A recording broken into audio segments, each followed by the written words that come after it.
This manhwa kicks off with our main guy, Shen Ran, cleaning the toilet while his wife Li Xuet is taking a bath. Suddenly, a helicopter appears outside their window, and one of Shen Ran's workers descends on a ladder. The worker asks what Shen Ran is doing, and he nonchalantly responds that he's just cleaning the toilet, telling the worker to leave unless it's important. However, Shen Ran then mentions he's preparing for a major showdown and needs the worker on standby at all times. The worker interrupts to inform Shen Ran that his third brother is searching for him and will be sending people to track him down soon. At that moment, Li Xue shouts for Shen Ran to fetch her a bath towel. He rushes the worker away, warning that if his wife catches the worker there, they'll both be in big trouble. As the worker retreats into the helicopter, he wonders what criminal activities the boss is involved in. It turns out Shen Ran is actually a big shot in the underworld named Ming Meng.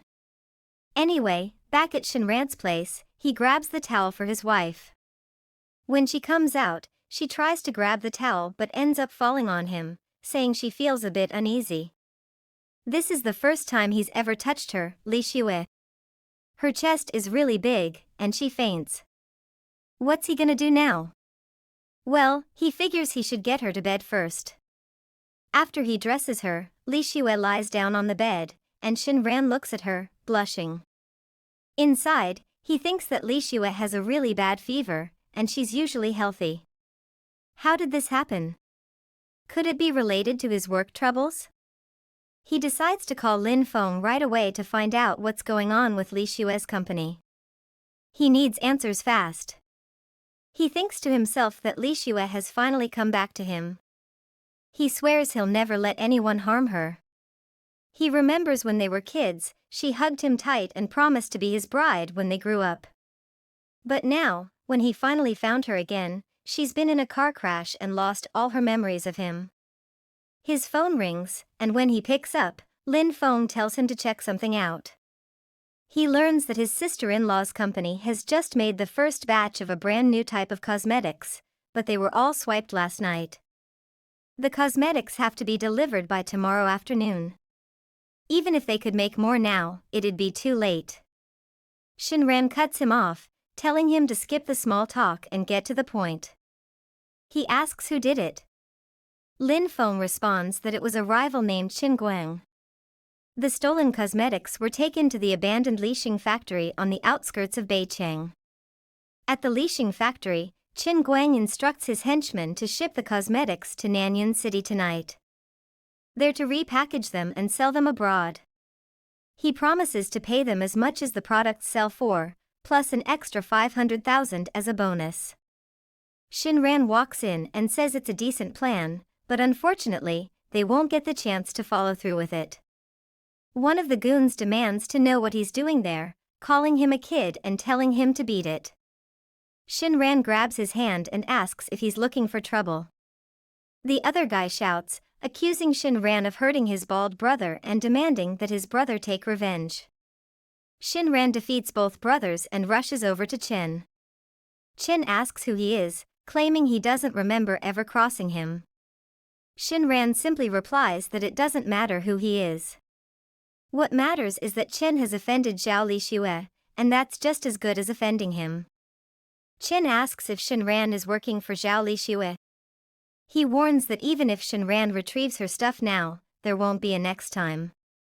In response, Shen Ran grabs Chen by the neck, lifting him off the ground, and asks if Chen thinks he'll get another shot at it. Chen warns him that murder is against the law. If he kills him, he'll spend his life behind bars. Shen assures Chen that he won't break any laws, but he's got plenty of tricks up his sleeve to make Chen's life miserable. He gives Chen one last shot, telling him to personally return all the stolen goods to Zhao's company and compensate them for their losses. He suggests paying 10 times the price of the items, and if he does that, Shen will let the incident slide. Chen snaps back angrily, asking if Shen thinks it's even doable. He claims he can return the items, but apologizing and compensating are out of the question. He's not scared, even if Shen calls the cops.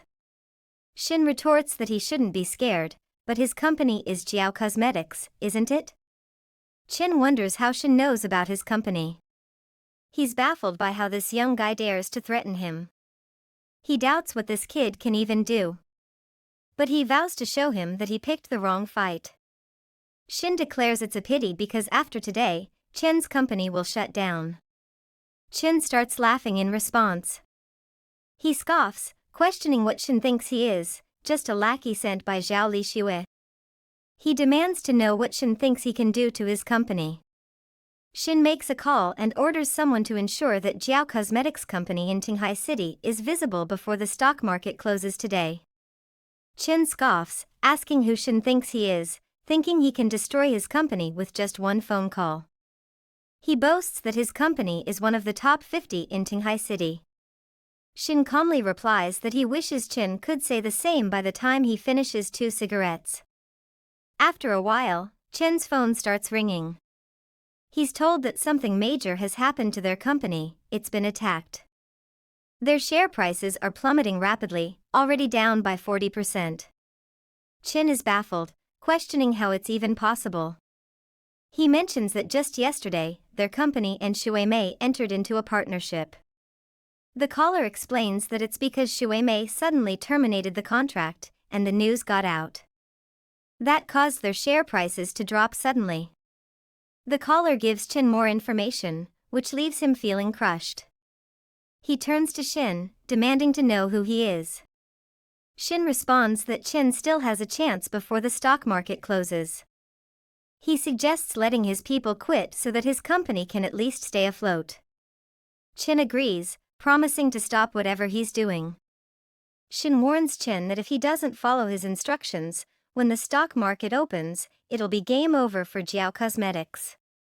Chen bows and solemnly swears to God that he'll do everything Shen orders. Back at Shen Ran's home, Li Xue is on a call. The caller explains that they're unsure who delivered the stolen cosmetics to their company's doorstep.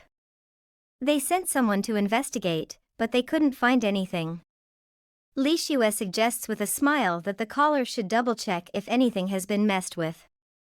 If everything looks okay, they should beef up security and keep a close eye on it. Li Xue thinks to herself that she's not sure if it was the kindness of the gangsters or some secret expert who helped her, but either way, it really touched her heart. She steps out onto her balcony and calls out loudly for Shen Ran to hurry up and wash her feet. Not long after, Shen Ran walks in with a bowl and tells Li Xue to wash her feet. But she insists that he should help her wash them. Shen Ran agrees, saying he'll get started. Inside, he thinks that she must have been stressed out for the past few days, so he'll give her a nice foot massage to help her relax for a bit. Li Xue starts making some sounds, and Shen Ran asks her what's up. She replies, asking where he learned to give such a comfortable foot massage.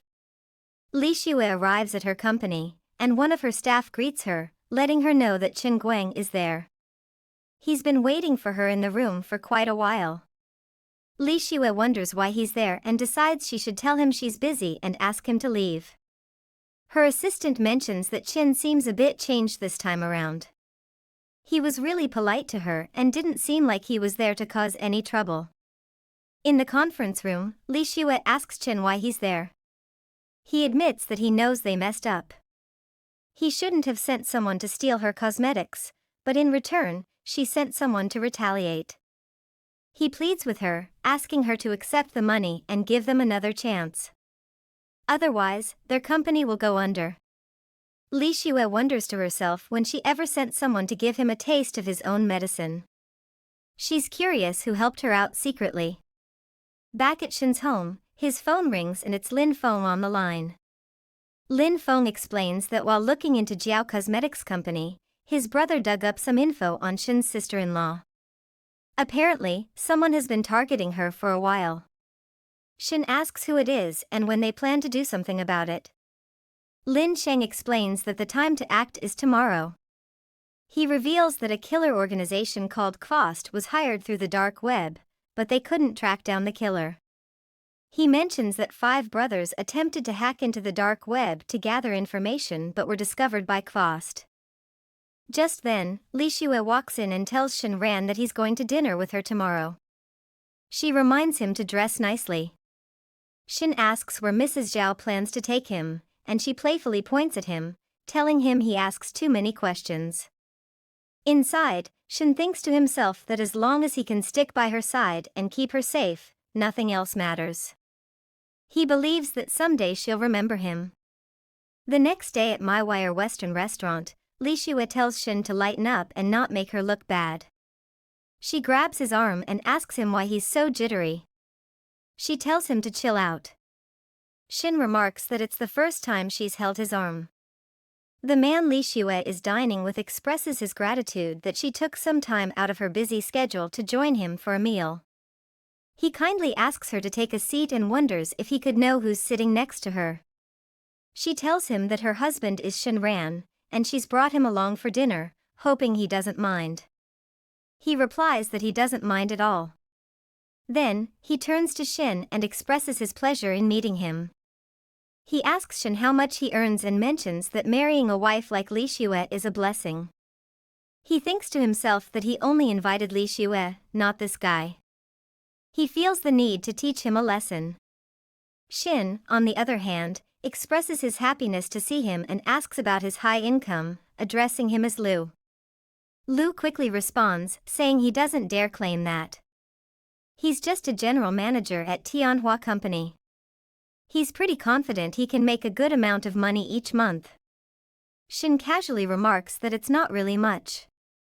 Lu agrees, admitting that it's just a small amount, definitely not as much as Mr. Shen earns.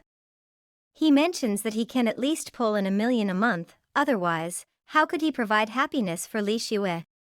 Shen responds, saying that happiness can't be measured by money. He gives Lu's hand a firm shake.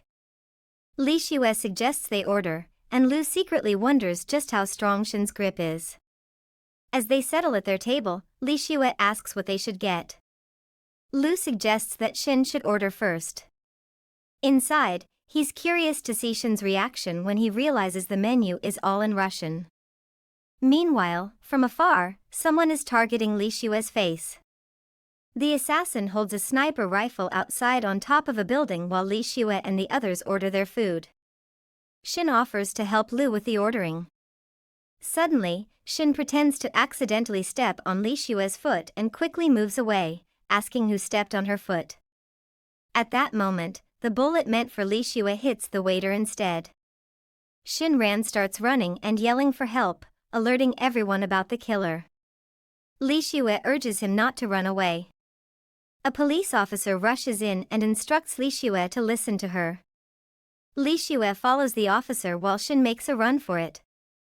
Another bullet nearly hits Li Xue, but the cop quickly pulls her down and warns her to be careful. At the top of the building, the assassin is frustrated that he missed his shot again. Suddenly, Shen sneaks up behind him and comments on his impressive sniping skills. He admits he's surprised to encounter a marksman from the third-class Quast killer organization. The assassin demands to know who Shen is and how he knows about his organization. Just then, Shen has already grabbed the assassin's weapon. The assassin wonders how Shen is so fast. Shen demands that the assassin tell him who hired him to kill Li Xue, pointing the sniper rifle at him. The assassin refuses to spill the beans, saying he won't talk. Shen warns him that as long as he stays silent, he won't kill him. But unfortunately, Shen shoots him in the forehead, declaring that he's just wasting his time. Shen returns to Li Xue and acts clueless, saying he's glad she's okay. He mentions that the situation is really dangerous right now. But Li Xue doesn't buy it. She slaps him and asks how could he leave her, calling him a coward. Tears well up in her eyes as she cries, expressing how worried she was. The cop introduces herself as Chenya. She explains that she suspects the killer was targeting Li Xue. Chenya hopes that Shen can cooperate with them and come to the city bureau to give his testimony. Later that night at the police station, the cop thanks Shen for his testimony. She mentions that it's already late and offers to drive him home. Once they're inside the car, Shen's phone beeps with messages. He checks it and sees that there's a warning about an ambush planned for his house. Shen tells Li Xue that his stomach is feeling a bit off. He mentions that their villa isn't far from here, so he'll quickly use the restroom first. Li Xue thinks to herself about what she should do. She's frustrated with Shen's behavior and thinks he's a foolish and cowardly man. She resolves to explain everything to her father and get a divorce. At Shen's apartment, he challenges the people hiding inside to come out and face him. As he defeats them one by one, he scoffs, saying they're all just full of empty threats. Inside, he finds a guy casually drinking. Shen figures he must be the boss. The guy admits that Shen found him pretty quickly, implying that he's got some skills. The guy tells Shen he's feeling generous today. He offers Shen a deal: if Shen bows to him 3 times, he can walk away, and the guy will forgive him for his pathetic life. Shen counters, saying he'll also give him a chance to wipe his shoe prints off the lobby floor. Then, he demands that the guy reveal who hired him to kill Shen's wife, and Shen will forgive him. The guy yells, demanding to know what Shen wants. Without hesitation, Shen punches him square in the face. Shen then explains that in the entire underground world, an individual fighter like him doesn't even rank in the top 100. He demands to know who his employer is, warning that if he doesn't spill the beans, he'll meet his end. The guy, now feeling the pressure, asks who Shen is. Shen tosses a card at him and tells him he's got just 1 shot. He emphasizes that this is also the only opportunity for Blood Soul. The guy responds by admitting that he's actually dealing with Ming Wang, and he could end up dead at Shen's hands. He sees it as something to be proud of in his life. He offers to spill the beans about the culprit, but only if Shen agrees to kill him himself. Then his name will rock the underground world. He reveals that he's a man named Fei Long. He admits to hiring them to kill Zhao Li Xue. Shen tells him he can meet his end now. He calls Lin Feng to send someone to deal with the body. Then, he instructs Lin Feng to check out someone named Fei Long on the dark web. Lin Feng updates Shen, saying they've got it. The 5th brother dug up more details about Black Spider and uncovered the employer. They've already gathered information about Fei Long. Fei Long turns out to be a young master from the Long family in Jinghua City. He's also the general manager of Longyu Company and one of the top 10 young entrepreneurs in China. Shen expresses frustration that they haven't found the hired killers yet and tells Lin Feng to keep digging. If Fei Long wants to take his wife's life, Shen is ready to take his first. Just as Li Xue walks in, Shen starts acting clueless. He mentions that he thought she hadn't come back yet, so he went ahead and tidied up the room first, thinking she'd want to greet the guests. Li Xue insists that Shen should leave the villa immediately. Shen responds by pointing out that she hasn't even had lunch yet, so he should at least make something for her to eat. With tears streaming down her face, Li Xue shouts that if he doesn't leave, she will. Inside, Shen realizes that if she leaves now, he won't be able to protect her. Shen agrees, saying he'll leave. Li Xue sits there, feeling frustrated and wondering what's gotten into her. She can't understand why she's so angry with him. Tears start flowing as she expresses her confusion, saying it's obvious that as long as he dared to hold her hand, she just can't fathom why he ran away at that moment. Shen lies under a tree, feeling overwhelmed by how things have unfolded. He realizes he should reach out to her parents. As he dials her father's number, he starts speaking with frustration, questioning what he's doing. Shen explains that Li Xue was nearly killed by snipers today. He questions how this could have happened when Shen promised to personally protect her. Shen reassures him not to worry, promising to explain everything. Li Xue's father remarks that apparently Shen has resolved everything, expressing his continued trust in him. He suggests arranging a personal bodyguard for Li Xue to ensure her safety. Even if the bodyguard isn't as strong as him, it would buy him enough time to protect her.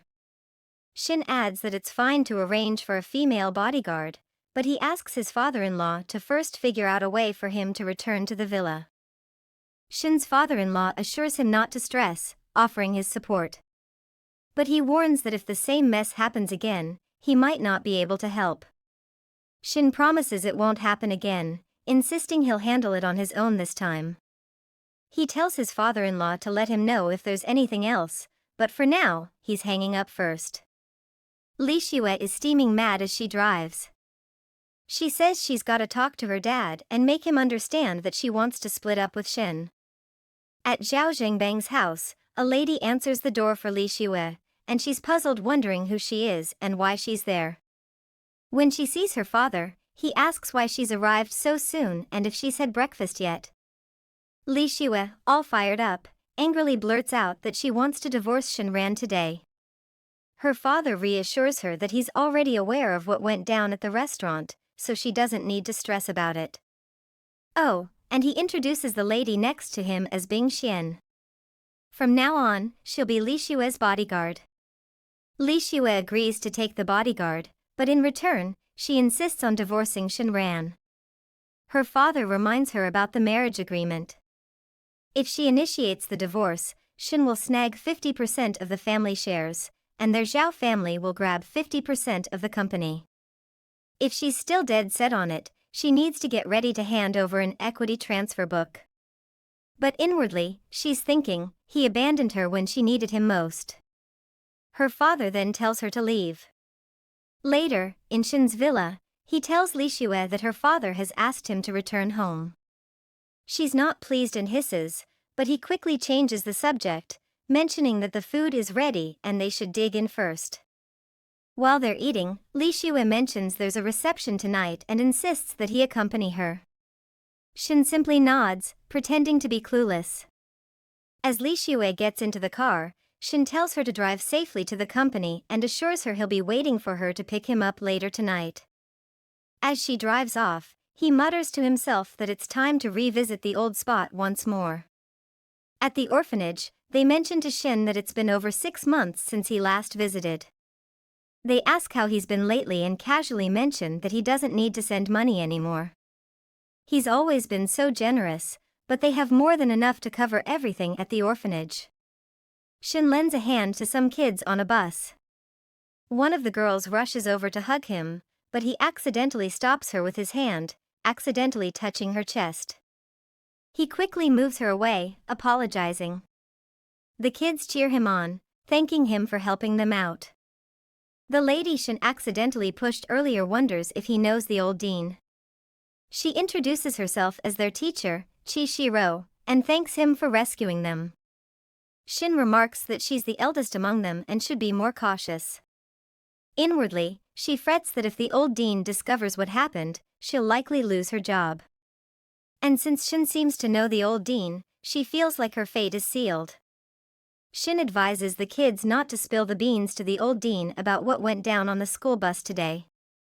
He mentions that the dean is getting up there in age. The kids agree, saying they won't say a word. Shiro secretly admits to herself that she's misunderstood Shen once more. Just then, the old dean spots them and suggests they head inside the orphanage. Shen mentions that he now lives in Tingchai City and plans to visit the dean often. He offers him an envelope, but the old dean insists he keep it. Shen mentions that he's got something to take care of and promises to visit again soon. He reminds the old dean to take care of his health. As Shen heads out, Shiro asks the old dean if Shen was once a kid from the orphanage too. The old dean starts to share Shen's backstory with Shiro, speaking slowly and thoughtfully. Shiro thinks to herself, realizing it was Shen all along. If she gets another chance, she's determined to thank him properly. Back at Shen's villa, Li Shue reminds him about the important deal at tonight's reception and warns him not to mess it up with silly talk.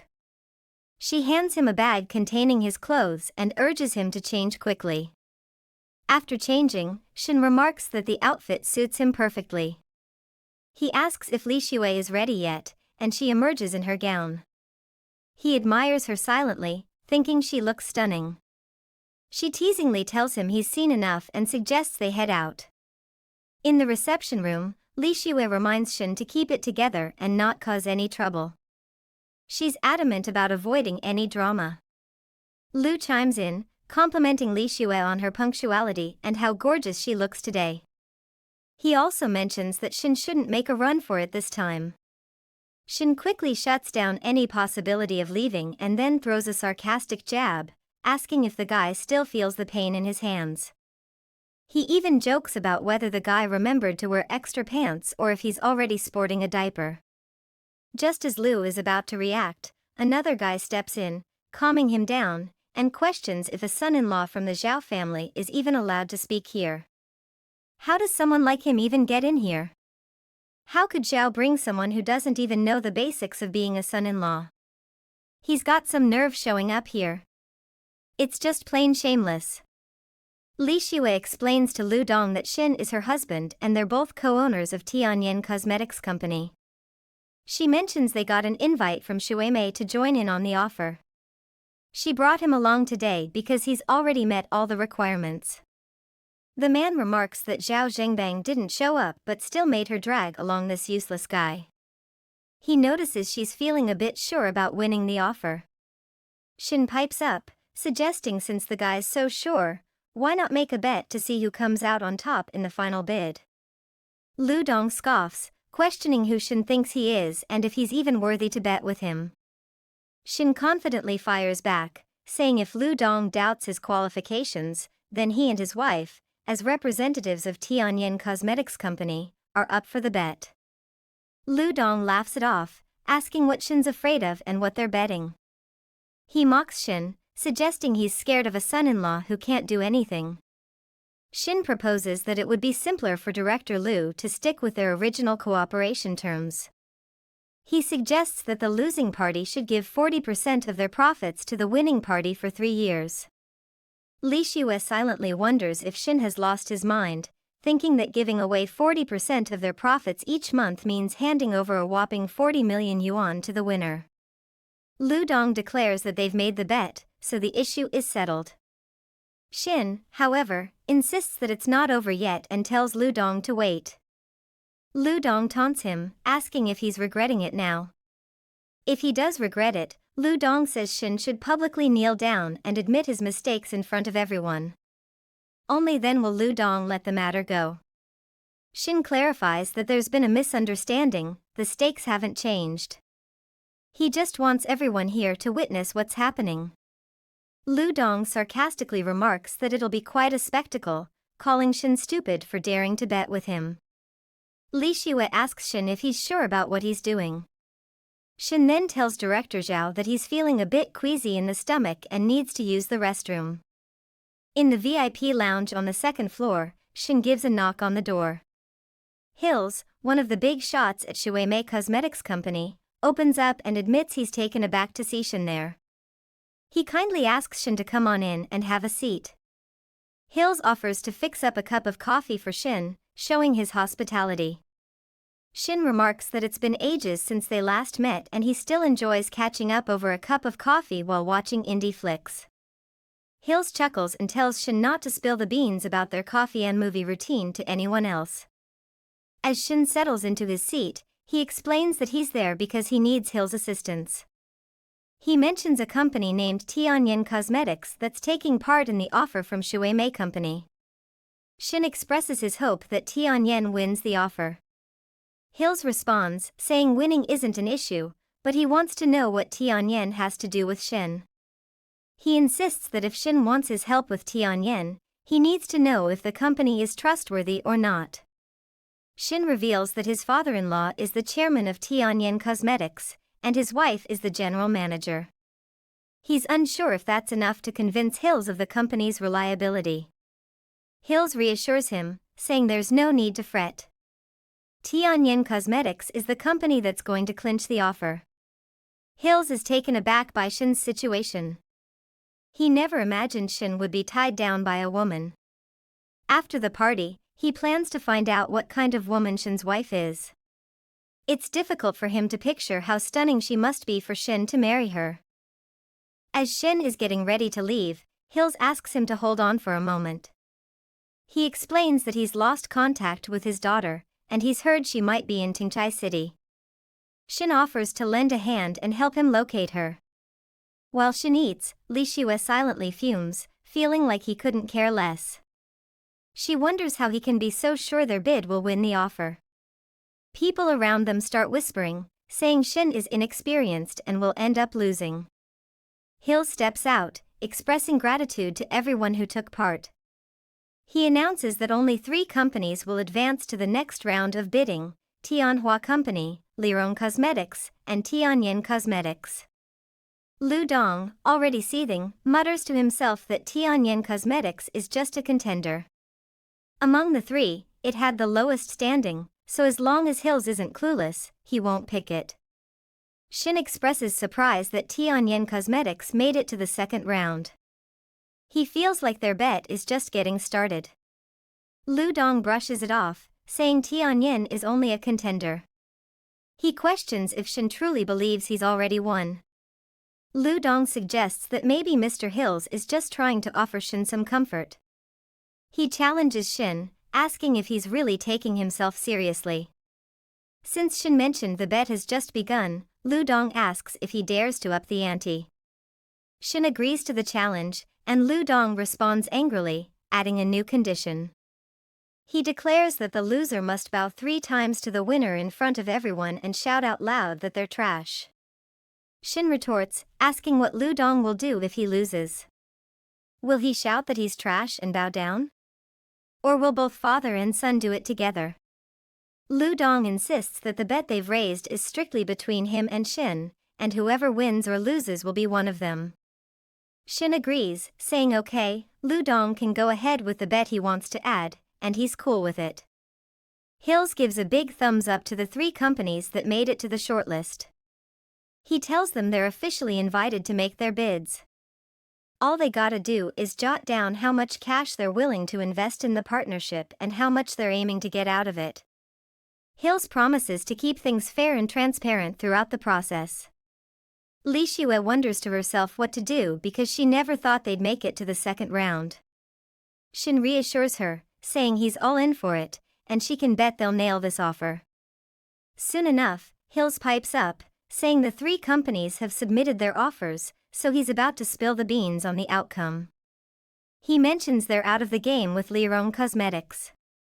Now it's a tough call between Tianhua Company, offering to put in $5 billion with hopes of snagging a 25% profit, and Tianyin Cosmetic, ready to invest $4 billion for a 20% profit.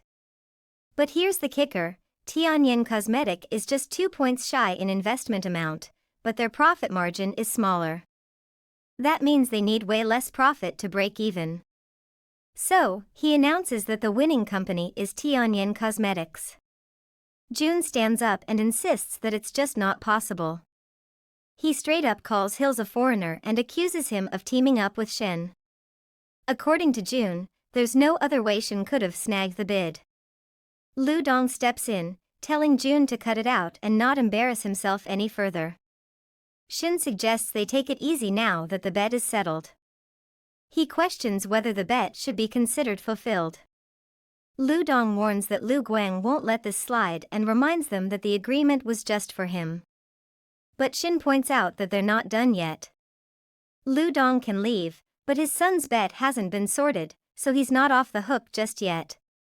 Li Xue grabs hold of Shen Ran and advises him not to push it too far. She mentions that Lu Guang is rumored to have ties to the underworld. Shen counters by saying that Lu Dong is a respected figure in Tinghai, so he wouldn't want his son to break the bet, right? June chimes in, cautioning against going too far with this. Lu Dong expresses his wish for Shen to stick around so they can cross paths again in the future. He warns Shen that if he takes any drastic actions, the fallout might be more than he can handle. Shen responds by saying Lu Dong is free to leave, but his son isn't going anywhere until he's squared away his bet. Otherwise, he won't be able to leave today. Lu Dong remarks that it's been ages since someone had the guts to say such things to him directly. Shen instructs Li Xue's bodyguard to keep her safe as they exit the second-floor lobby. He promises to join her in about 10 minutes. Li Xue calls out to him and feels a sense of foreboding that something's about to go down. Lu Dong orders his crew to rough up Shen but leave him breathing. Outside, Li Xue insists she can't leave Shen alone, he's in trouble. Her bodyguard reassures her that he's got it covered. Li Xue hesitates but eventually relents, removing her hand and telling them to let her go. She adds that while she may have the right to criticize Shen, others don't. Even if he's in trouble, he's still representing her as a man. Li Shue bolts off, determined to rescue Shen. She's taken aback when she finds Jun on the ground, pleading with Shen to forgive him. Jun admits he feels worthless and like garbage. Li Shue shouts to Shen, asking why she's there and suggesting they leave and go home. Meanwhile, Lu Dong warns Shen that the issue isn't finished yet. He's humiliated his son today, and he vows Shen will pay for it big time. Shen fires back, challenging Lu Dong to bring it on if he thinks he can handle it. Inside the car, Li Shue questions Shen about what he's done. She mentions that Lu Guang is furious and made Lu Jun kneel right then and there.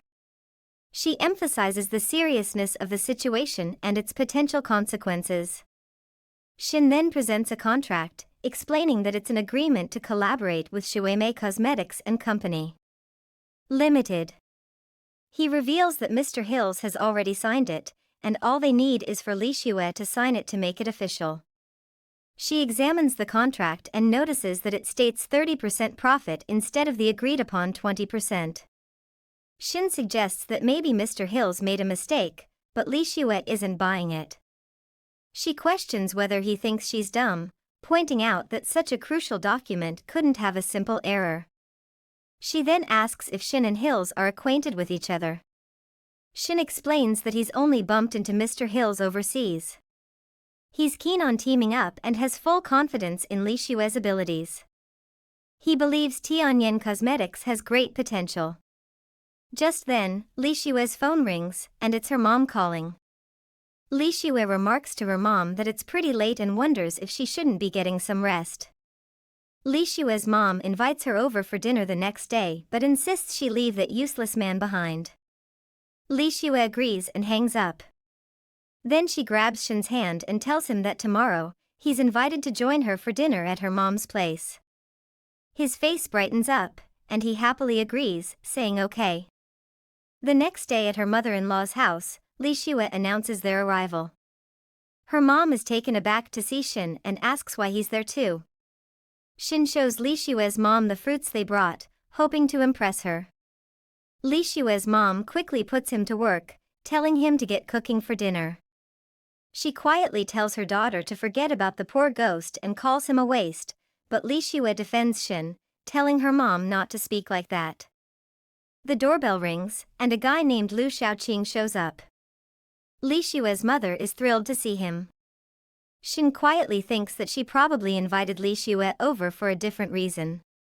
Xiaoqing presents her with a little gift, an antique he picked up overseas. He hopes she enjoys it, and she happily agrees that she does. He glances at Shen and wonders aloud why the servant is eavesdropping on their conversation. Then, he jokingly suggests that maybe the servant is actually Li Shue's husband. Introducing himself, he claims to be Li Shue's first love. He compliments Shen, saying he admires him for marrying into the Zhao family. There must be something special about him. However, he mentions that there are some not-so-great rumors circulating about Shen. Shen fires back, saying Lu hasn't witnessed any of his remarkable deeds, so how can he judge if he's worthy of Li Shue? Li Shue's mother scolds Shen for speaking to a guest that way. Li Shue steps in, reassuring Lu that the issue is between her and her husband, so he doesn't need to concern himself with it. She tells Lu that if he's not busy, he's welcome to join them for dinner. But if he's got other plans, it'll be a bit of a hassle for him to stick around. Shen chimes in, pointing out that Lu clearly came here on purpose, so he might as well give their cooking a try if he's hungry. In his mind, Lu thinks Shen believes he's got the skills of a top chef, but he's confident that Li Shue will return to him eventually. After dinner, Li Shue's mother praises Lu's attire, and he proudly mentions it's worth 10 million. Shen dismisses it, saying even though the blue and white porcelain looks nice, he points to the antique and claims it's a fake. Lu questions Shen about why he thinks the blue and white porcelain vase is fake. Shen explains that the vase is supposed to be from the Tang dynasty, but back then, porcelain crafting wasn't advanced enough to make such refined pieces. So, in his opinion, the vase isn't really an antique. Lu argues that the blue and white porcelain vase is a royal artifact and questions how it could be compared to the vases used by common folks during that time. Li Xue's mother agrees with Lu, wondering what kind of world Shen lives in. Li Xue tells her mom that she just remembered some urgent matters at the company and needs to return soon with Shen Ran. She thinks to herself that even though her last name is Zhao, Shen doesn't deserve to be humiliated like this. Wu Zhongwu, the top antique appraiser in China, arrives with Li Xue's father. Lu asks Wu to check if he gave Aunt Lin a fake blue and white porcelain vase.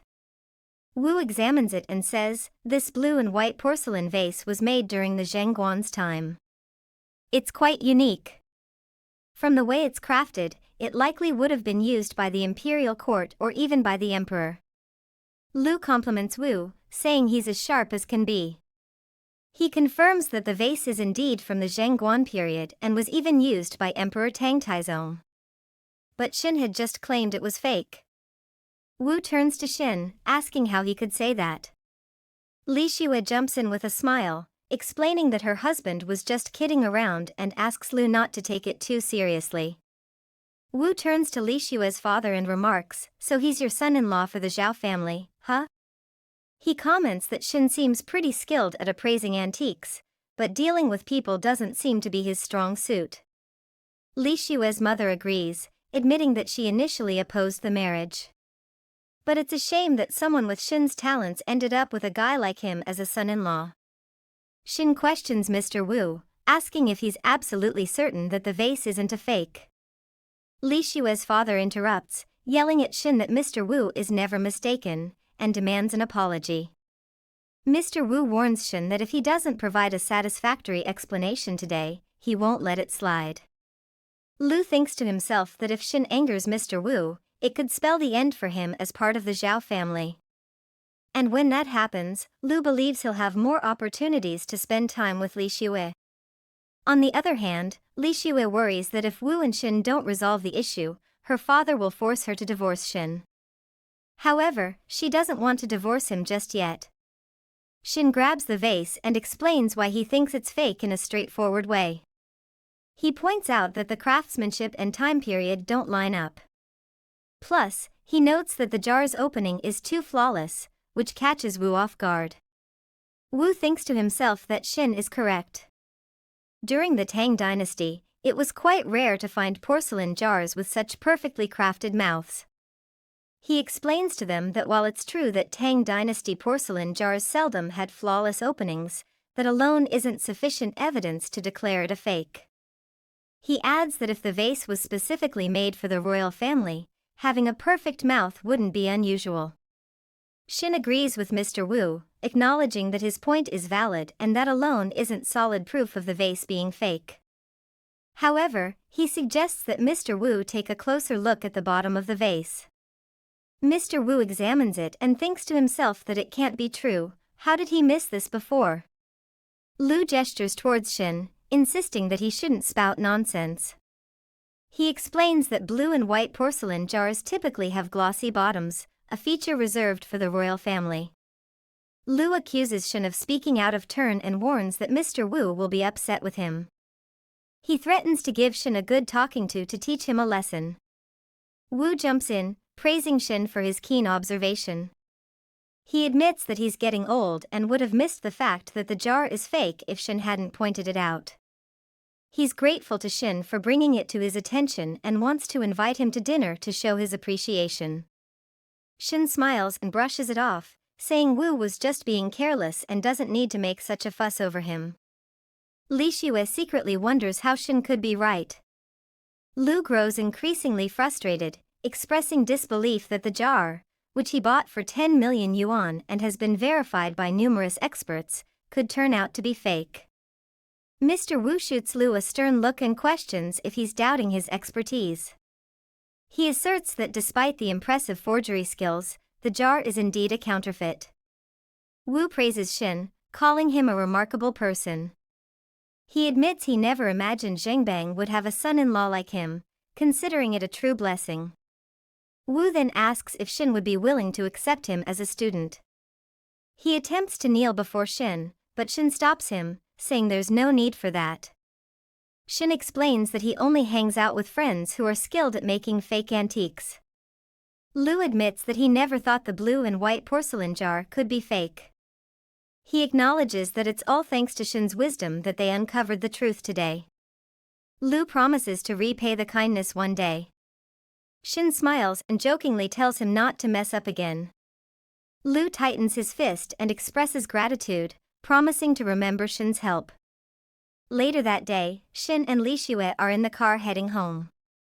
Li Xue can't help but feel puzzled by Shen's mysteriousness.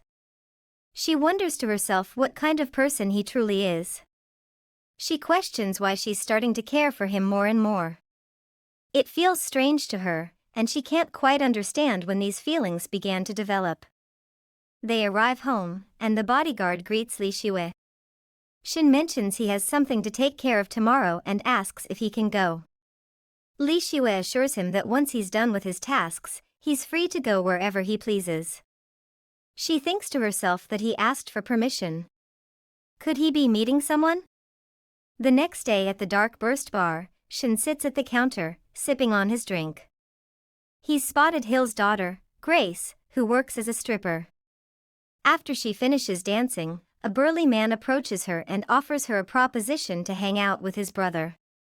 Another guy suggests she join them for a drink and dinner with his brother. Grace responds, saying she doesn't know the men and isn't interested in having drinks or dinner with them. She politely asks them to step aside. However, one of the guys insists, reaching out to her, claiming she won't get to know them if she doesn't join them for drinks. Shen swiftly intervenes, grabbing the guy's hand to stop him. The guy demands to know who Shen thinks he is, calling him a kid. He warns Shen to let go of his hand or face the consequences. Shen calmly explains to Grace that her father asked him to bring her home, so she should come with him. Grace smiles and gestures towards the guys, noting their rude behavior towards her. She promises to return with Shen if he helps her teach them a lesson. The guy's brother angrily tells Shen to release his bald brother, but Shen forcefully shoves the guy, causing him to accidentally hit his brother. They attempt to attack Shen, but he quickly defeats them. They're left wondering if he's got a bullet or if he's just tough as nails. Grace smiles, commenting that Shen is still as tough as ever, but she likes it. Shen urges her to come with him quickly. Outside, Grace assures Shen that she won't try to escape tonight. She then asks for Shen's help, making a deal that if he doesn't tell her father he found her tonight, he can have her. Shen reacts swiftly, pushing her away from his body using a self-defense technique. Grace insists that Shen should take her back, even if he doesn't have a car. She suggests he call a taxi at the very least, teasing him as the worst search expert ever. Shen brushes off her remarks, telling her he'll do as she says. Meanwhile, Li Xue is secretly spying on Shen. Li Xue's bodyguard suggests she should greet Shen, but she insists they should just head home. At Hill's residence, Hills expresses gratitude to Shen for locating Grace and apologizes for the inconvenience caused. He mentions that he's already set up the partnership with Tianyan Cosmetics Company. Shen explains that he's just looking for a fair arrangement.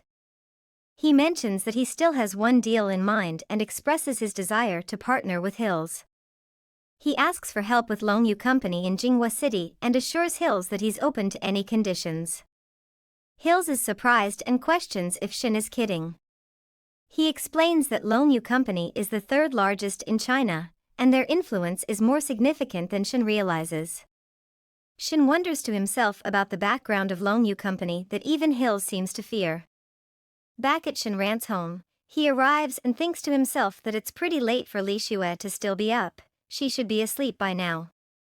However, he's taken aback to find Li Xue sitting on the sofa.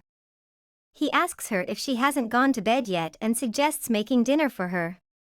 Li Xue interrupts him, demanding to know where he was this afternoon and what he was doing at 7 o'clock. Shen explains that he met up with a friend in the afternoon and dropped them off at around 7 in the evening.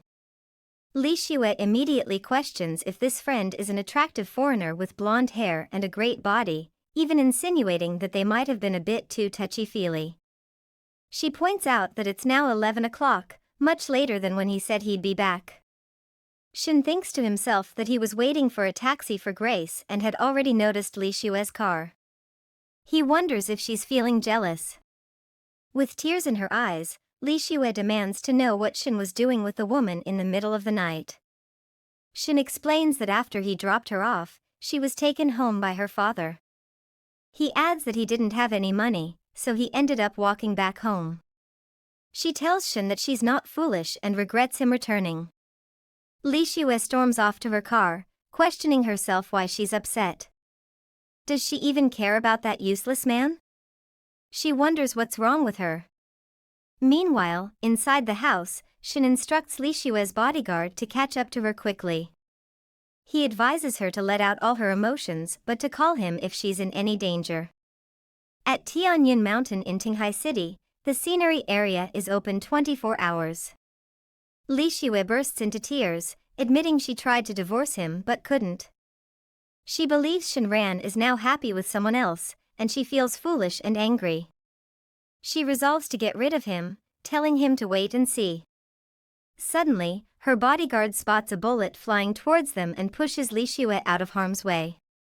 Li Xue's bodyguard manages to defeat the attackers attempting to harm her. She instructs Li Xue to stick close to her.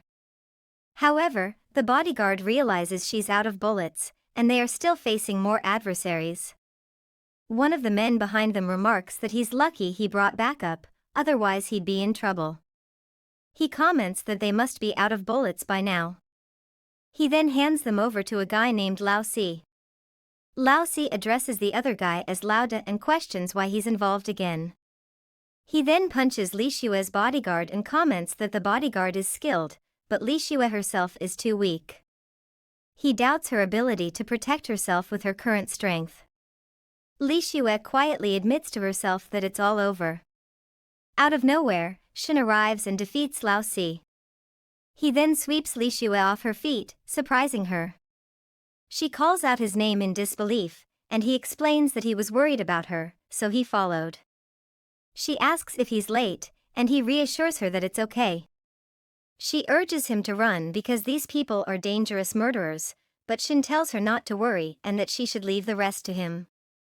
Shen instructs Li Xue's bodyguard to go and protect her while he handles the situation. Lao Si confronts Shen, accusing him of showing up after paying money to have him killed. Shen casually lights a cigarette and acknowledges Lu Guang's capabilities for hiring the 4 evil wolves to deal with him. One of the men interrupts, warning Shen that since he knows their identities, he shouldn't expect to escape alive. Shen defeats all of them, leaving Li Xue in shock. She quietly wonders to herself if it's truly Shen Ran. She's amazed at how effortlessly he managed to defeat them all by himself. One of the goons remarks that a son-in-law shouldn't wield so much power, especially not in Tinghai City. Shen dismisses them as trash who only oppress women and declares that they're not worthy to know who he is. He offers them a chance to live, stating that out of the 4 of them, only 2 can survive. They can decide amongst themselves who will die, and they have until his cigarette burns out to make their decision. They begin arguing about who should be the first to die, and one of them even starts attacking his own companions. Shen clarifies that he only said 2 of them could survive, not that they could leave. He tells them to tie themselves up and hand themselves over to Lu Guang. Shen tells Li Xue to go ahead and leave, assuring her that he'll handle the situation. Li Xue is still stunned, wondering if it's truly Shen Ran. Meanwhile, at Lu Guang's villa, Lu Guang is furious with his son. He scolds him for fooling around and asks why he killed her. He questions if his son wasn't satisfied with her and why he's upset now. Lu Jun kneels, admitting his mistake. He explains that he suddenly remembered Shen Ran and Li Xue, and he couldn't control himself. His father instructs him to take the woman, burn all her clothes, and bring her corpse to the guest room, as he has other plans for it. A goon whispers to Lu Guang that he just got a call. The wolf's 2nd and 3rd brothers are dead, and now Shen Ran has brought their boss and Lao Si to the villa. Lu instructs him to take the woman's body and wait for Shen Ran to arrive. The police will be there too. Later, Shen bursts in, slamming the door behind him. He demands that Lu Guang show himself, bringing his dogs with him. But just then, the police intervene, telling Shen not to move. They instruct him to put his hands on the back of his head and kneel down. They received a report of a woman being killed here, and they need to work together to figure things out. At the police station, one of the officers suggests removing Shen's handcuffs. He wants to see how Shen will prove his innocence. Li Shue starts crying and hitting Shen. He reassures her, saying she knows he hates committing crimes. She tells him not to worry about her, he should just focus on proving his innocence. Shen asks Officer Yang if she has any hand sanitizer. He tells Lu Guang that he's seen through all his little tricks. The image is overlaid onto it. Lu Guang challenges him, saying if he claims to be capable, he better come back and prove it. Officer Yang hands the sanitizer to Shen, and he says he's going to prove it now. Li Shue wonders inwardly what he's up to. Shen performs a trick, and the real photo shows Lu's son. Lu shouts that Officer Huang shouldn't trust him, claiming he wants to frame his son.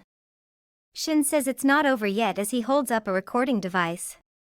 He mentions that Lu should be familiar with the voice and name on the recording. The recording plays with the lady whom June killed begging him. Lu admits that Shen has some skills and concedes that he wins today. However, he announces that they'll leave now. Officer Huang asks where Lu is going, and Officer Yang states that Lu Guang and Lu Pang, both of them are suspected of falsifying evidence to frame others and protecting the real murderer. Now, they are officially under arrest. As they sit together in the car, Li Shue turns to Shen and asks if he got hurt during the scuffle with those 4 men. Shen shakes his head and tells her he's okay. Li Shue lets out a sigh of relief but admits she was worried she wouldn't be able to help him if things got rough. Then, changing the subject, she wonders aloud why he went to Lu Guang's villa earlier. Shen explains that the 4 guys were actually sent by Lu Guang. He clarifies that he went to Lu Guang's place to demand answers, but he suggests Li Shue not to dwell on it. She gazes out the window and tells him to drop the topic. Deep down, she feels that the less she knows, the better off she'll be. She acknowledges that he's looking out for her, and she wonders what's going on with him lately. It seems like he's been undergoing some changes. She asks if he can pick up her sister at Tinghai Airport because she has a meeting in the morning. He agrees clumsily. The next morning, as Shen drives, he's on a call with Chief Huang.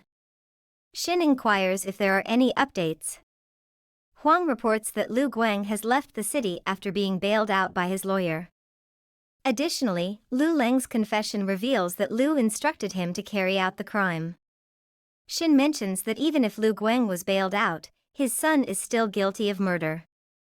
He requests Huang to handle the case diligently. Huang assures him that the law doesn't favor any criminal, so they'll handle it properly. When they arrive at the airport, Lisan, Li Shue's sister, is wearing a short dress. A guy walks up to her and offers to help carry her big bag, saying it must be heavy for her. Lisan responds by asking if that's the old-fashioned way of approaching people. The guy's brother says why doesn't he learn to be a good boy and not molest girls at such a young age, and the other guy laughs saying since his brother likes her, he'll give her to him. He grabs her and she says he should let go of her, but he proceeds to say that they should have some fun tonight. Shen steps in and punches the guy, telling him they shouldn't wait till later to have some fun. Lisan admires Shen for being cool. Shen then tells Lisan they should leave, and he scolds the guys for considering themselves men when they push women into danger. He tells them to leave. In the car, Lisan remarks on how long it's been since she last saw Shen and how different he seems now. She believes that simply fighting isn't enough to win her sister's affection. To truly capture her sister's heart, Shen needs to do more than just fight. Lisan wonders why Shen isn't addressing this aspect of their relationship and staying quiet about it. As they arrive at the Zhao villa, Lisan excitedly rushes to hug Li Shue, expressing how much she missed her.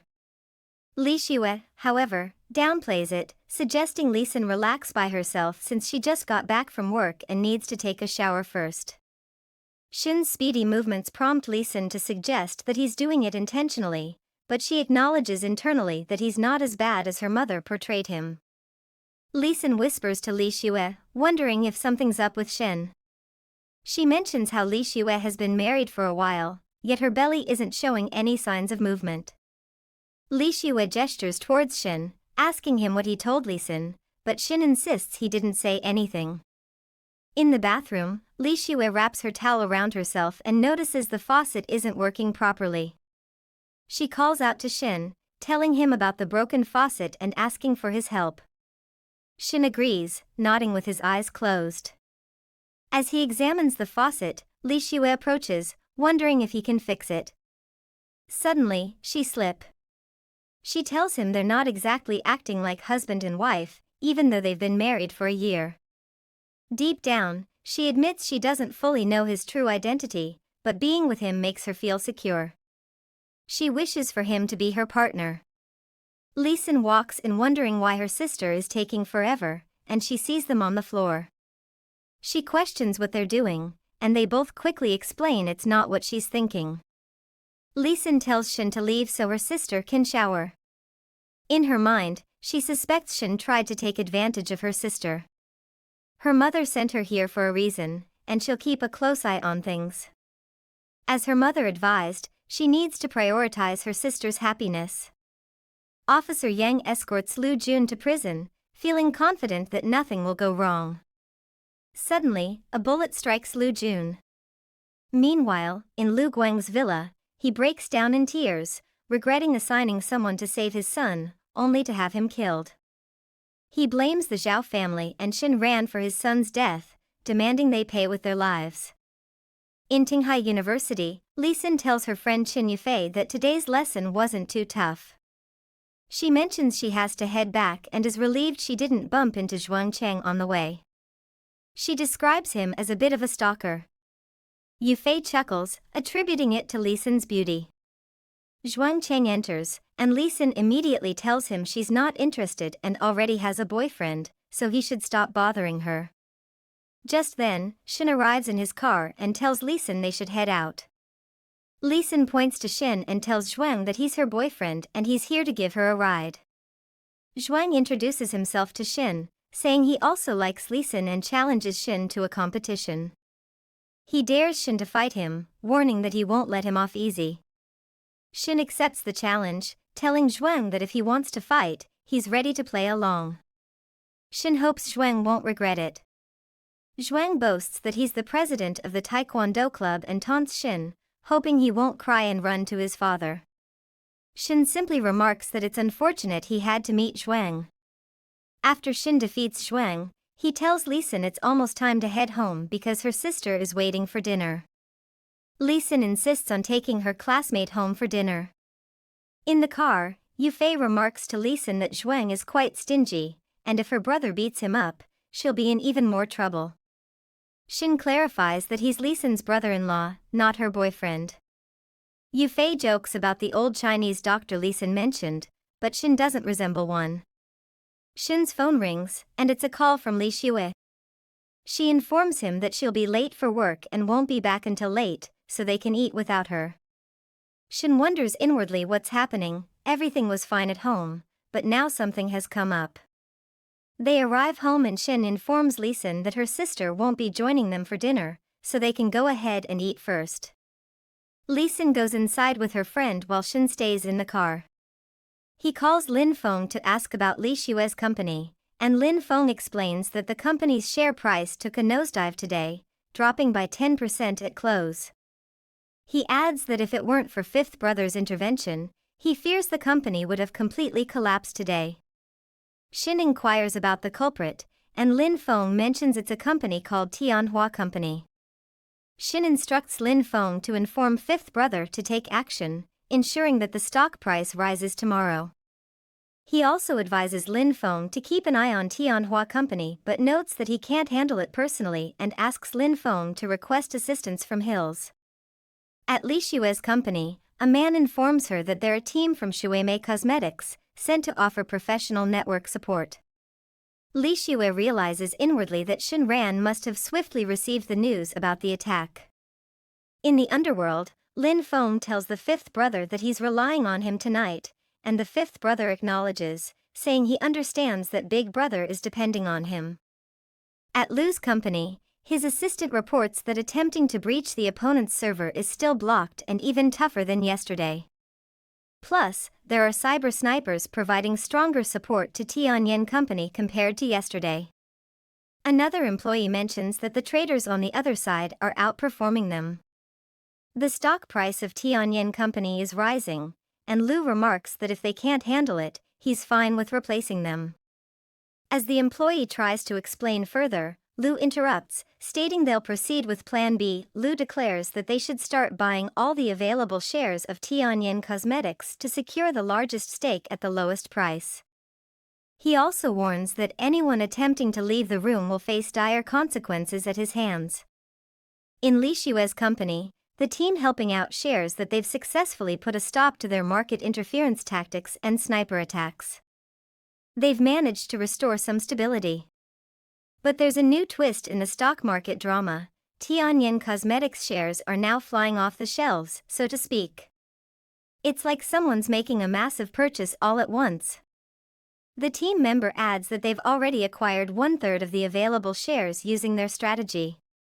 He advises Li Xue to invest some money in the stock immediately to reclaim the remaining shares. He emphasizes the importance of regaining control over the loose shares before they lose their grip on the situation. Li Xue is puzzled as two unidentified accounts are purchasing their company's shares. She wonders if Shen is also buying stocks, adding to her confusion about the sudden surge in stock purchases. Director Qin questions Shen's motive for visiting Jiaomei Cosmetic Company. Limited Shen explains that he wants to purchase Chen's 5% share in Tianyan Cosmetics at the current market price.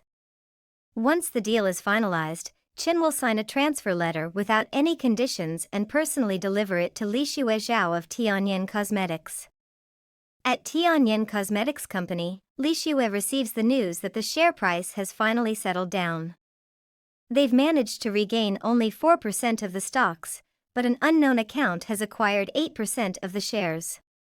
Li Xue is puzzled about the unknown account's origin. Her assistant informs her that Lu Guang has arrived with a shareholder and has also summoned other shareholders. Now, she's expected to attend the shareholders' meeting. In the meeting room, Lu announces that from now on, Tianyan Cosmetics might end up with his name on it, becoming Lu Cosmetics. Displaying his share warrant, he proudly asserts his ownership of 44% of Tianyan shares, securing the top spot as the largest shareholder. With this newfound authority, he holds the reins to appoint or remove the chairman.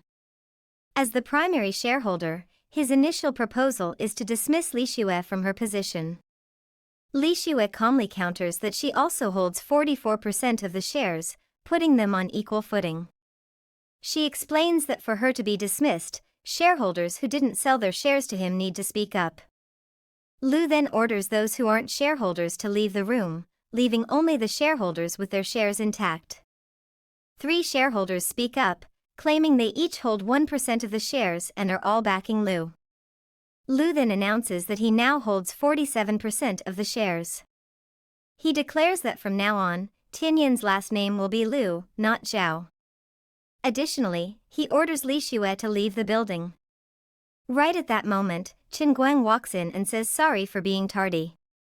Lu warns him not to meddle in his affairs, or else his Jiaomei Cosmetics will be kicked out of Tinghai City. Qin fires back, saying as long as he's standing, he's not scared of Lu's threats.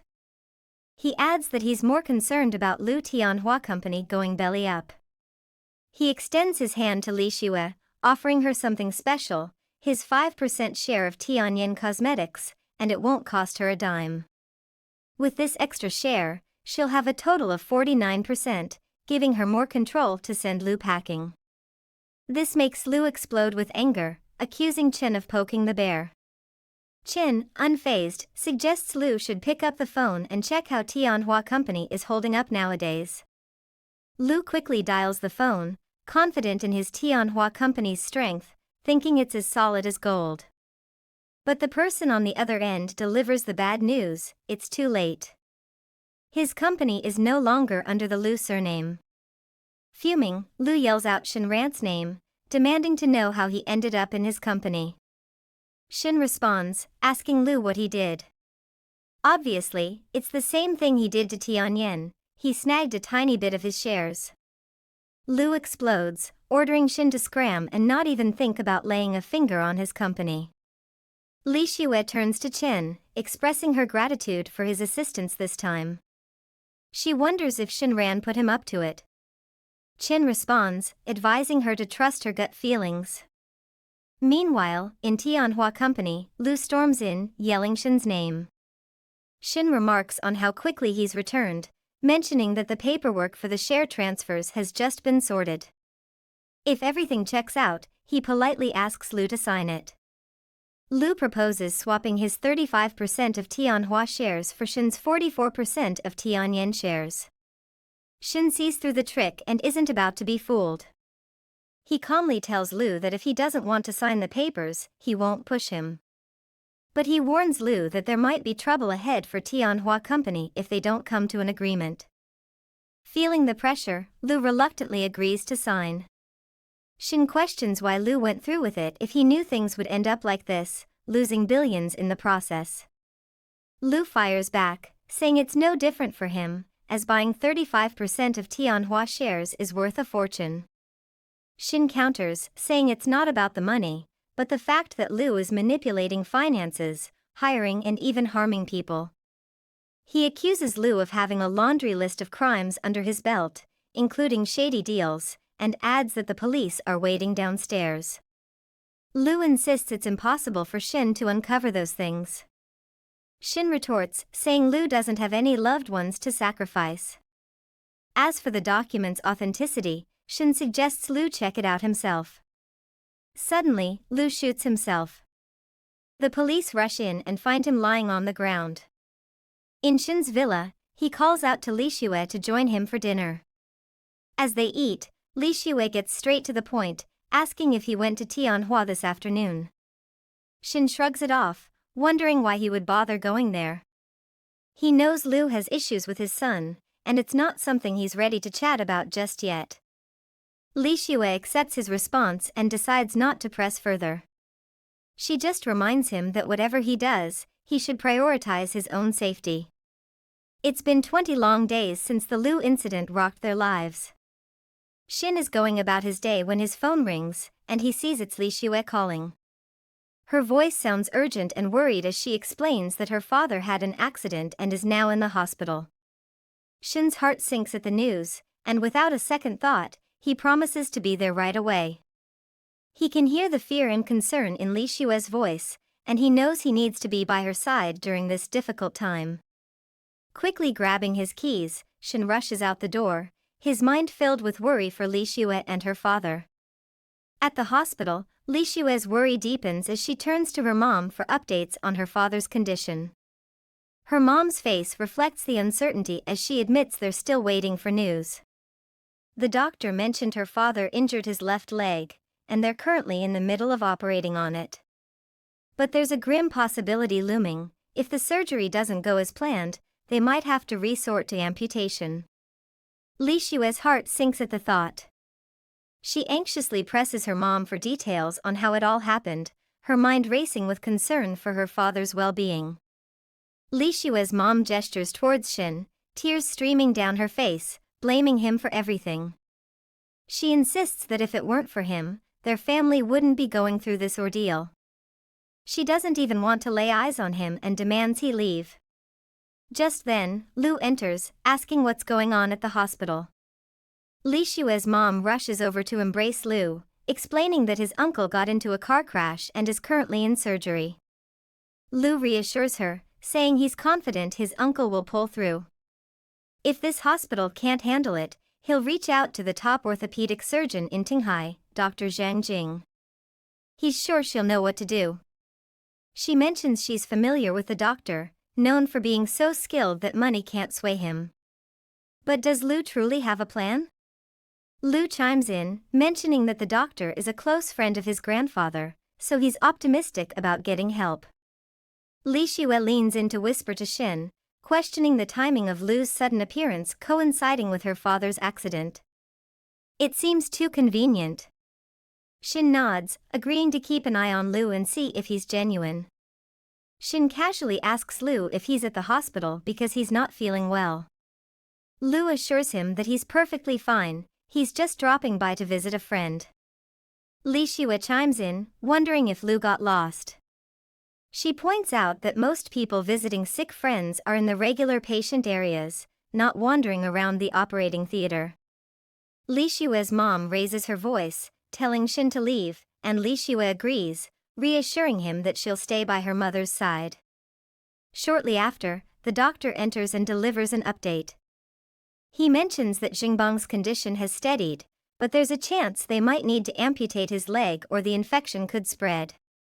Lu pipes up, saying that Zhang Jing has arrived and trusts she'll figure something out. Zhang mentions that he took a peek at the X-ray upon arrival. Treating it isn't too tough, but it calls for the family's special technique. However, this method is strictly for family members only, outsiders can't access it. Unless Li Xue ties the knot with his nephew Lu, he won't be able to proceed with the treatment. Li Xue's mom declares it's her call whether her husband keeps his leg or not. She suggests divorcing Shen Ran to meet the doctor's condition. Li Xue hesitates, expressing her reluctance to go through with it. Lu, speaking to the doctor, remarks that he seems to be putting people in tough spots. He admits his feelings for Li Xue but had hoped she'd marry him willingly, not under these circumstances. Zhang tells Lu to back off, as that's his policy. If Li Xue wants her father treated, she'll need to accept the terms. Li Xue silently vows never to divorce Shen, but she worries about her father. Just then, Shen enters, commenting on how well Lu and the doctor are playing their roles. One brought her father-in-law to the hospital, while the other showed up to treat him. Now they're trying to pressure his wife into marrying the man who caused her father's accident. Shen thinks it's like something out of a TV drama, aiming for a primetime slot. Lu is taken aback, questioning what nonsense Shen is talking about. Zhang dismisses Shen's claims as lies, warning that even if Shen begged on his knees, he wouldn't heal his father-in-law's leg without evidence to back up the accusations.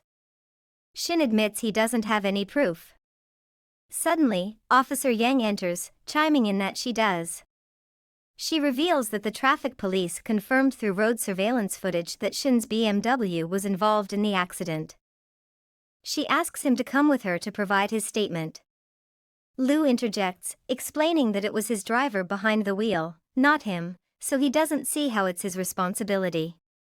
Yang reveals that Shen's face was clearly caught on surveillance footage from a nearby building, proving he orchestrated the accident and then handed the car over to the driver. Li Xue's mom grips Lu's shirt, accusing him of being the cause of it all and still expecting her daughter to marry him. Zhang questions if she thinks that's sufficient evidence, warning that if they continue to blame Lu for the accident, they shouldn't count on him to treat the leg. Yang accuses Shen of threatening a civilian in front of a police officer, warning that she can take him to the station right away. Li Xue's mom pleads with Yang not to take Zhang, fearing her husband will lose his legs without his treatment. Just then, a delivery guy arrives, announcing that he's brought the medicine Shen requested.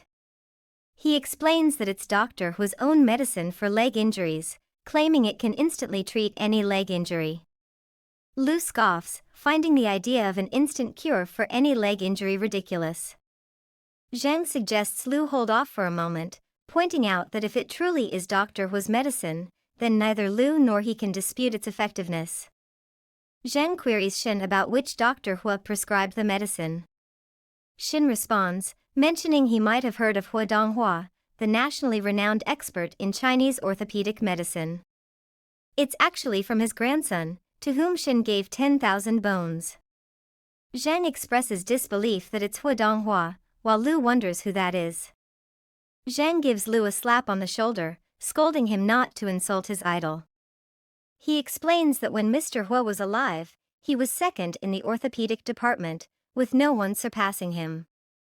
Lu questions how Zhang knows the medicine is genuine, and Shen invites him to come and take a look to see for himself. Inside the ward, Shen suggests that Li Xue should be the one to give her father the medicine. Lu steps in, mentioning that Zhao is in a coma, and he's the one administering the drugs. He assures everyone that if anything goes wrong, he'll take the blame. As Zhao sips the medicine, he suddenly wakes up. Li Xue anxiously asks if he's alright, and Zhao replies that he's feeling much better. Li Xue's mom inquires if Zhao can feel his legs, suggesting he try moving them since Shen brought a peculiar medicine. Zhao confirms that he can feel his leg. Zhang remarks that Lu is now on his own. Officer Yang declares that Lu is under arrest. Shen interjects, saying Lu is too young to be involved in such things, and now he's the one who will bear the consequences. Li Xue suggests to Shen that they should leave and go fetch the doctor to examine her father. She proposes letting their parents have a private chat. Li Xue admits to Shen that she's becoming more and more afraid because he keeps hiding secrets from her. Shen questions what she's afraid of, and she confesses that she's worried he'll be fine without her and wonders if he'll truly stay with her forever. Li Xue receives a call about Li Xin being kidnapped. Shen advises her to stay put in the hospital and look after her father while he handles the situation. Li Xue mentions that Li Xin's classmate is waiting for him at the university gate, so he should head there directly. At the university, Shen instructs Li Xin's friend to hop in the car and explain what happened. She asks if he's called the police yet, but he insists she answer his question first. He reassures her that he's capable of handling the situation on his own. In an unfamiliar place, Li Xin is tied up, and the guys are commenting on how attractive she is. They urge one of their companions to act fast, saying they're all waiting. Another thug wonders why it's taking him so long, reminding him that they followed his orders and kidnapped her, so he needs to hurry up. A quarrel breaks out between the guy who ordered the kidnapping and the goons. They end up tying him up. Just as one of the goons approaches Li Xin, Shen steps in and whacks him with slippers. He demands to know who's in trouble. They all attempt to attack Shen, but he manages to overpower them. Shen then unties Li Xin, who is astonished and asks if he really took down all those guys by himself. Shen replies that he took care of everyone except for one person. Li Xin, feeling betrayed, moves to stomp on one of the guys, accusing him of lying to her and threatening to crush him. In Zhao's villa, Li Xin marvels at how Shen managed to take down so many people all on his own. Li Xue wonders why he got into a fight, prompting him to ask what's with her odd expression. She explains that she's just worried about him getting hurt. Shen reassures her that he's perfectly fine. He mentions that he'll go to the hospital tomorrow to pick up Bing, the bodyguard. At the hospital, Bing questions if Shen really needed to come to pick her up. Shen responds that he did, and Bing continues, asking if he provoked the Hall of Furious Stars. She adds that she's done some digging and found out he's an assassin too. Shen reveals that he's Hade. Bing gasps, realizing he's the infamous evil star, Hades. Shen explains that he doesn't want Li Xue to know his true identity. He owes her a favor for saving Li Xue's life, so he asks what she wishes for.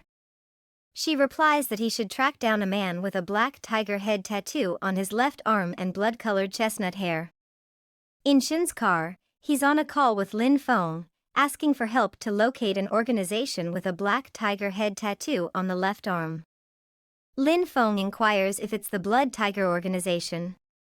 Shen questions if they're so renowned that even Lin Feng knows about them.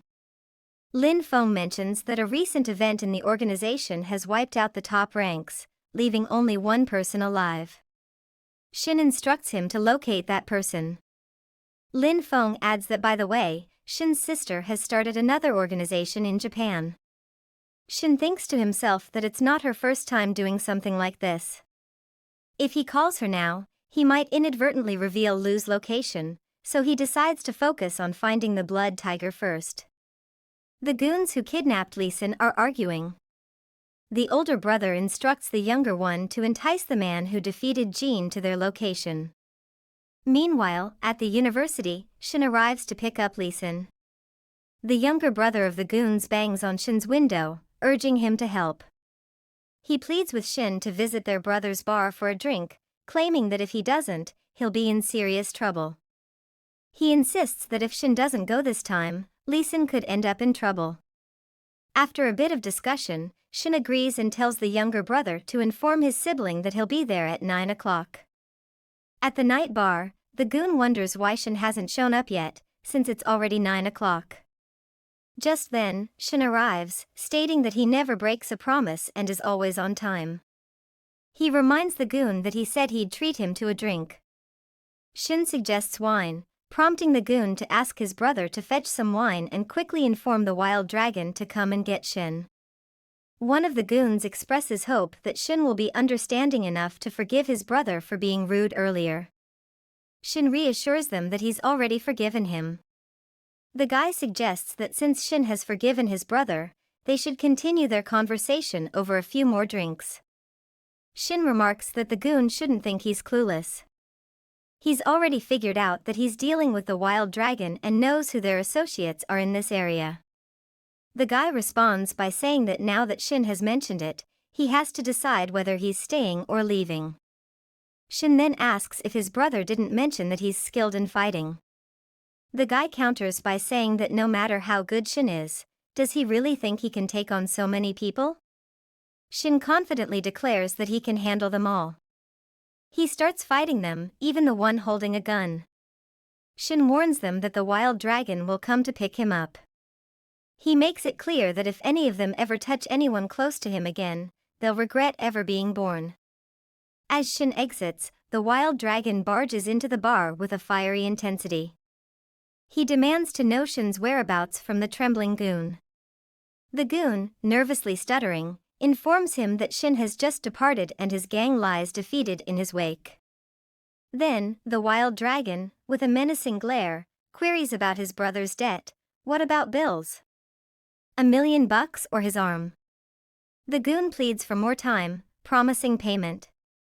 Without hesitation, the wild dragon swiftly severs the goon's arm as a brutal warning. At the hospital, Li Xue's dad motions for her to take a seat next to him. He's got this serious look, like he's about to drop some major news. He pulls out an old photo of her and Shen when they were kids. Then, he spills the beans. Shen's not just any guy, he's the big boss of the underworld. And get this, he married into their family to make sure Li Xue stays safe. In the hospital room, Li Xue's dad invites her to sit beside him. He's holding a photo of her and Shen when they were kids. Li Xue's surprised and wonders why she can't remember. She asks her dad what's going on. He explains that she lost her memory in a car crash when she was little. It's a big shock.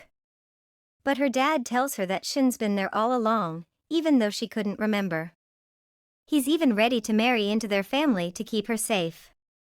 Li Xue feels a mix of surprise and gratitude, realizing how much Shen cares for her despite her forgotten past. Li Xue's mom admits she's shocked by the truth and never realized Shen was such a big deal. Li Xue pipes up, asking them for a favor.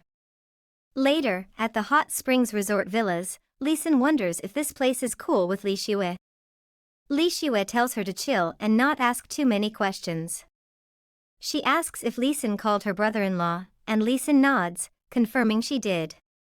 Shen thinks to himself that Li Xue must have chosen this place for a reason, maybe to see a particular doctor. Then, he gets a text from his father-in-law saying he spilled the beans to Li Xue. Looks like there's gonna be a showdown today. But oh, the wild dragon's lurking behind Shen, asking his goon if Shen's family is around too. Trouble's brewing. The wild dragon declares that today's the day they settle things. Li Xue catches up with Shen and heads to the receptionist. She tells Shen she'll meet him at the hot springs later because she's got something important to say. Shen nods and mentions he's got something on his mind too. Looks like there's some serious talk coming up. As Shen heads to meet Li Xue, he's curious about what she wants to say. But bam! He runs into the wild dragon along the way. Shen's feeling generous, thinking he'll let the wild dragon live a bit longer. But when the wild dragon starts trouble, Shen's had enough.